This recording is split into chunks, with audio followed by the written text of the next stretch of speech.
अस्सलामुअलैकुम बिस्मिल्लाहिर्रहमानिर्रहीम। हम डिस्कस कर रहे थे ऑटोनॉमिक नर्वस सिस्टम के फार्माकोलॉजी के पास्ट क्वेश्चंस।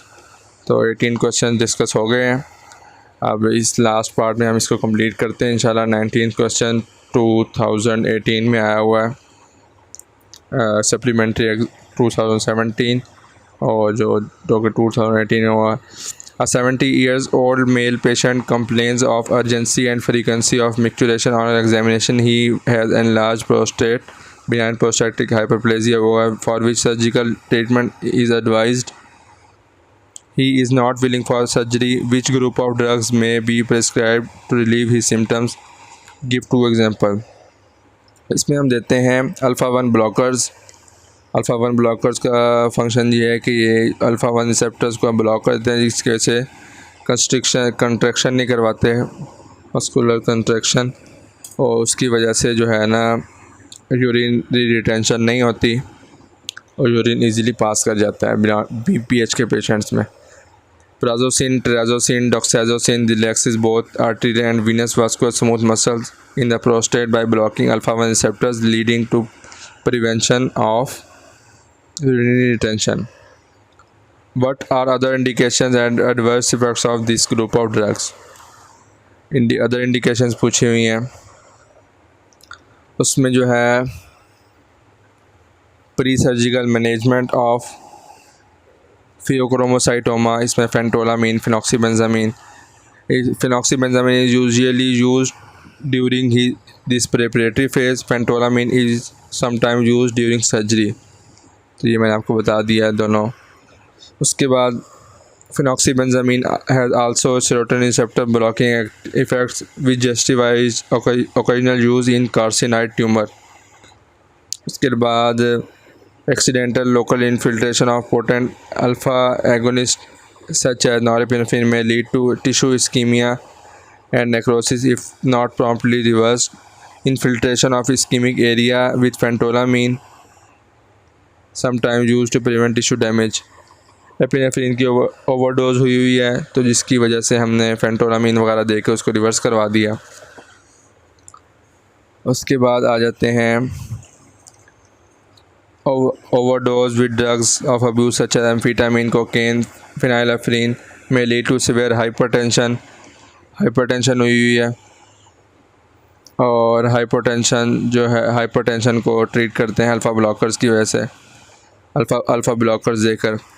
उसका रिबाउंड हाइपरटेंशन जो होती है क्लोनाडीन की वजह से, सेसेशन ऑफ क्लोनाडीन थेरेपी रोकते हैं। क्लोनाडीन अल्फ़ा-2 एगोनिस्ट है, तो ये इसको रोक दिया, इसकी थेरेपी रोक दी, जिसकी वजह से रिबाउंड हाइपरटेंशन होती है, वो फेंटोलामीन से ट्रीट की जाती है। उसके बाद Raynaud's phenomena is often respond to alpha blockers.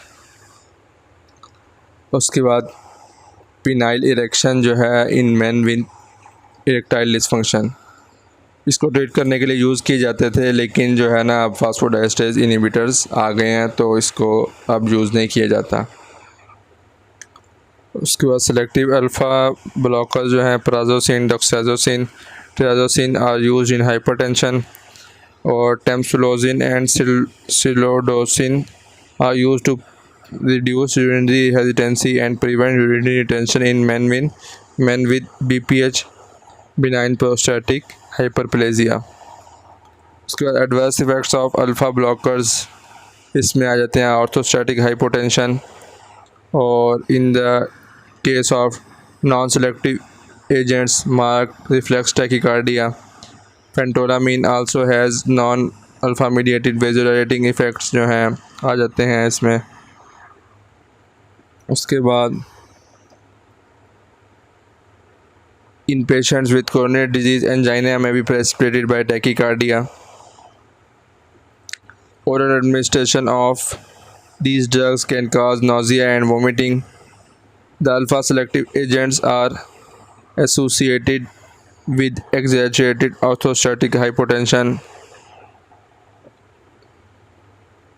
और जो है on response to first dose. इसलिए कहते हैं कि जब इसकी फ़र्स्ट डोज़ देनी हो ना इसके अल्फ़ा अल्फ़ा एंटागनिस्ट की फ़र्स्ट डोज देनी हो, अल्फ़ा 1 सेलेक्टिव एंटागनिस्ट की, तो रात के टाइम दें ताकि पेशेंट जो है उसको ऑर्थोस्टैटिक हाइपोटेंशन की वजह से कोई ज़्यादा नुकसान ना हो। रात के टाइम मतलब सोने से पहले, ताकि पेशेंट जो है लेट जाएगा तो उसकी वजह से ऑर्थोस्टैटिक हाइपोटेंशन यही होती है ना कि पोस्चर आप खड़े होते हैं तो उसकी वजह से हाइपोटेंशन हो जाती है, तो उसको उससे बचने के लिए ये सोने से पहले दे दें। मेरे मोबाइल की बैटरी एंड हो गई थी जिसकी वजह से लास्ट क्वेश्चन जो है थोड़ा सा ब्लर हुआ, मैं चार्जिंग पे लगाया। सो अब नेक्स्ट कंटिन्यू करते हैं क्वेश्चन नंबर 20 से। How different autonomic drugs decrease the intraocular pressure in open angle glaucoma. उसके बाद जो है सेकंड क्वेश्चन नेक्स्ट देख लेते हैं। ओपन एंगल ग्लाउकोमा में हमने जो पहले जिस पीछे भी इसी तरह क्वेश्चन हम डिस्कस कर चुके हैं कि ऑकुलर यूजेस क्या हैं ऑटोनोमिक ड्रग्स के, उसमें देख लें अब beta blockers decrease secretion of aqueous humour, उसके साथ ही हम देख रहे हैं अल्फ़ा 2 सेलेक्टिव एगोनिस्ट जो हैं decrease secretion of aqueous humour, ये टीमोलोल है, ब्रीमोनिडीन है, इसके साथ एक एपराक्लोनिडीन भी होता है, एपरक्लोनिडीन या एपराक्लोनिडीन, तो ये सिंथेसिस को डिक्रीज़ करवा रहा है। उसके अलावा कोलिनोमाइमेटिक्स जो है सिलियरी मसल कंट्रैक्शन की वजह से opening of trabecular meshwork, increase outflow of outflow ये पाइलोकार्पिन, और उसके बाद जो है अल्फ़ा एगोनिस्ट जो है वो इंक्रीज आउटफ्लो, ये इन दोनों का सेम फंक्शन है, इन दोनों का भी तकरीबन सेम है, ये सिंथेसिस को वो डिक्रीज़ करवा रहा है और इंक्रीज आउटफ्लो वाया यूवोस्क्लेरल वेन्स, और ये इसमें एपिनेफ्रीन। और नेक्स्ट जो इसका बी पार्ट है उसमें पूछा हुआ है कि atropine as a pre anaesthetic, ये हम पहले डिस्कस कर चुके हैं इसलिए दोबारा नहीं कर रहे। प्राजोसिन इन बिनाइन प्रोस्टैटिक हाइपरप्लेजिया, ये भी हम डिस्कस कर चुके हैं इसी के साथ ही एट्रोपिन, ये क्वेश्चन नंबर 2 था गालबन। उसके बाद जो है therapeutic uses of sympathomimetic drugs, ये भी क्वेश्चन नंबर 3 में हम इसको डिटेल डिस्कस कर आए हैं, इसलिए मज़ीद टाइम ज़ाया नहीं करते, आगे आ जाएँ क्वेश्चन नंबर 3 पे, आप पीछे जाके देख लें, ये फर्स्ट पार्ट में होगा, ये वीडियो का हम थर्ड पार्ट बना रहे हैं। तो इसके बाद question number 21, a 12-year-old boy suffering from meningitis was administered an antibiotic intravenously. Within few minutes he developed angioedema, bronchospasm and severe hypertension, indicative anaphylactic reaction. इस तरह क्वेश्चन पढ़ते पढ़ते मेन जो चीज़ आपको लगी वो अंडरलाइन करते जाया करें, बाद में डायग्नोसिस या ट्रीटमेंट के लिए आसानी होती है। Epinephrine was immediately administered intramuscularly with marked relief, activation of which receptors by epinephrine is important in reversing pathophysiologic process underlying the anaphylaxis, briefly explain the role of each. ये पीछे भी हम देखा है, तो यहाँ पे हम दोबारा इसको देख लेते हैं, इंपॉर्टेंट क्वेश्चन है। तो इसमें हमने 3 चीज़ें देखी हैं, ब्रोंकोस्पाज्म, एंजियोडीमा और हाइपोटेंशन, इन 3 चीज़ों को हमने ट्रीट करना है एपिनेफ्रीन के थ्रू। एपिनेफ्रीन के रोल्स पूछे हुए हैं यहाँ पे, एपिनेफ्रीन अल्फ़ा 1, बीटा 1, बीटा 2, और इसका बीटा 1 इफ़ेक्ट्स भी होते हैं जो यहाँ पे अभी आगे पता चल जाएगा आपको। अल्फ़ा 1 पे आके ये क्या करेगा, most vascular smooth muscles, pupillary dilator muscle, इसकी स्मूथ मसल कंस्ट्रिक्शन करवाएगा, कंट्रैक्शन करवाएगा, जिसकी वजह से ब्लड प्रेशर इंक्रीज़ हो जाएगा, हाइपोटेंशन वाला मसला हमारे पास हल हो रहा है। पिपिलरी डायलेटर मसल जो है उसको कंट्रैक्ट करवा देगा। नर्व टर्मिनल्स जो हैं हमारे पास अल्फ़ा 2 है, उन पे इनहिबिट ट्रांसमीटर रिलीज़, ये भी हम डिस्कस कर लिए गए हैं कि अल्फ़ा 2 किस तरह एक्ट करता है। और वेस्कुलर स्मूथ मसल में कंट्रैक्शन होगी, और इसके अलावा पैंक्रियाटिक बीटा सेल जो हैं उससे इनहिबिट इंसुलिन रिलीज़। उसके बाद नेक्स्ट आ जाएँ, बीटा 1 जो है हार्ट में होते हैं, उनकी वो करवाएगा, स्टिमुलेट करवा देगा, हार्ट की कंट्रैक्टिलिटी बढ़ जाएगी और फोर्स भी बढ़ जाएगी। Juxtaglomerular cells of kidney stimulate renin release, renin का रिलीज़ इंक्रीज़ हो गया यहाँ से।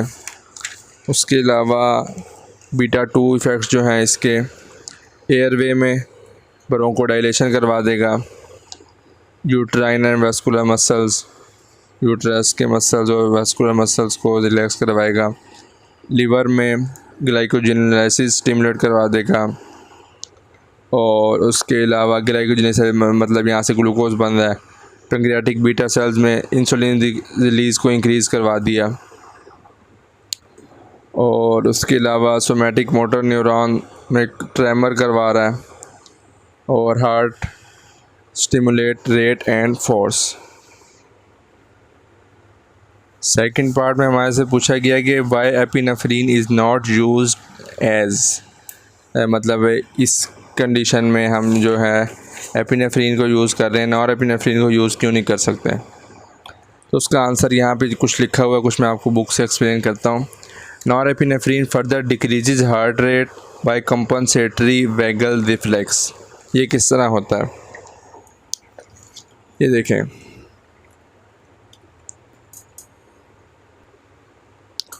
यहाँ पे लिखो sympathomimetics with both alpha and beta 1 effects, example norepinephrine may cause reflex increase in vagal outflow because they increase blood pressure। नॉरएपिनेफ्रीन ने blood pressure increase करवाया and evoke the baroreceptor reflex, baroreceptors को पता चल गया कि ब्लड प्रेशर ज़्यादा हुआ, वो रिफ्लेक्स वैगस नर्व के थ्रू भेजेंगे सिग्नल में हार्ट को कि ब्लड प्रेशर ज़्यादा हुआ कि अपना फंक्शन स्लो कर लो, अपनी कंट्रैक्टिलिटी कम कर लो। दिस रिफ्लेक्स वैगल इफेक्ट में dominate any direct beta effects on heart.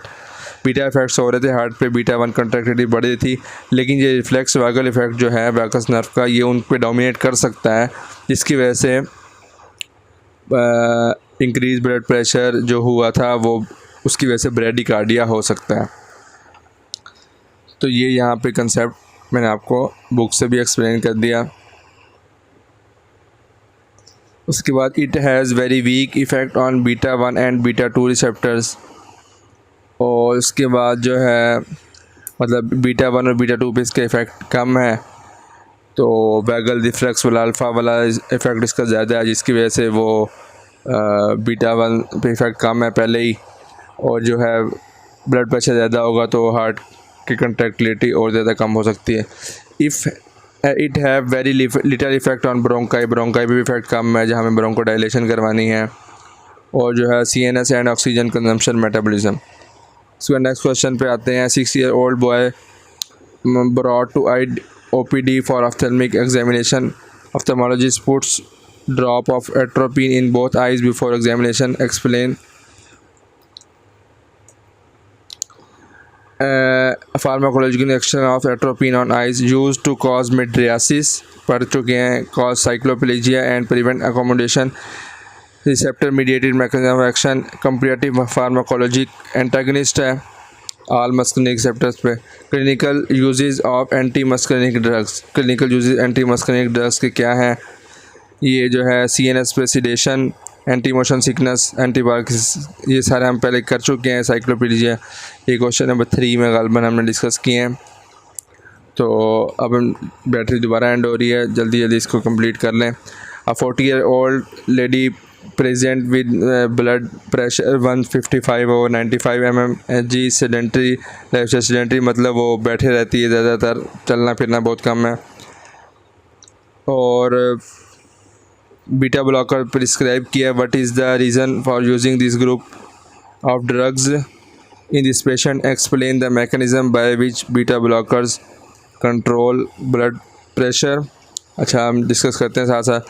Beta blockers are used very heavily in the treatment of hypertension. Propranolol is the prototype and atenolol, metoprolol and carvedilol are among the most popular. They initially reduce cardiac output.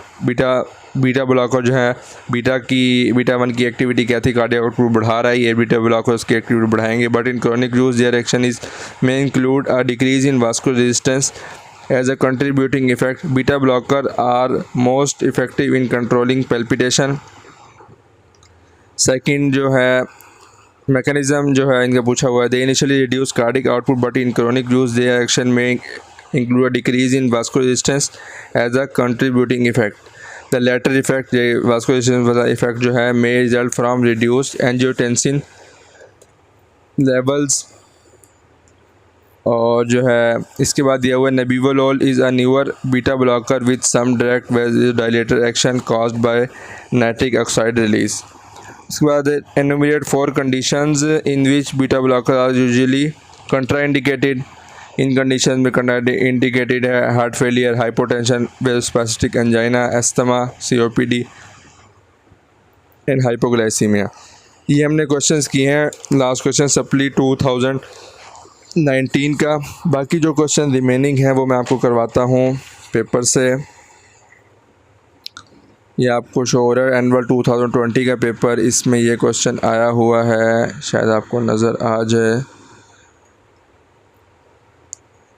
Question number 2, a 45-year-old woman who is known patient of chronic open angle glaucoma reported to you for aggravation of her symptoms. Which drug will be instilled to lower intraocular pressure immediately? Tabulate the groups useful for her along with their possible mechanism lowering intraocular pressure. ये भी वही question है जो हमने पहले पढ़ लिया है. ये मैं आपको बता देता हूँ. ये वाला क्वेश्चन, इसमें हम पहले एट्रोपिन दे देंगे ऊपर. आई थिंक एट्रोपिन ही आएगा. ये आपकी असाइनमेंट होगी. आपने ये फर्स्ट का आंसर जो है ना कंफर्म करके बताना है. बाकी सेकंड वाले का तो मैंने आपको बता दिया. मुझे ऊपर वाले का एट्रोपिन ही लग रहा है. उसके बाद नेक्स्ट आ जाते हैं. ये एनुअल 2020 का है और सप्ली 2020 में आ जाए जी. क्वेश्चन आया हुआ है, ये क्वेश्चन नंबर 2 ही है. A newly appointed medical officer emergency room wanted to know about the drugs available there but therapeutic uses, adverse effects and contraindications of epinephrine. पढ़ लिया है बहुत दफ़ा. What are the vascular and non-vascular uses of beta blockers? ये भी हमने काफ़ी question में कर लिया है. और कोई अगर लिख के देना चाहता है तो नीचे कमेंट सेक्शन में इसका आंसर प्रॉपर लिख के भी दे सकता है. तो इसके अलावा नेक्स्ट जो एक पेपर है हमारे पास, ये है एनुअल 2021 का. इसमें ये देख लें फर्स्ट क्वेश्चन जो है क्वेश्चन नंबर 2, इसका फर्स्ट पार्ट. सेकंड पार्ट देख लें पहले. Justify use of epinephrine in anaphylactic shock. पहले 2-3 दफ़ा कर चुके हैं हम.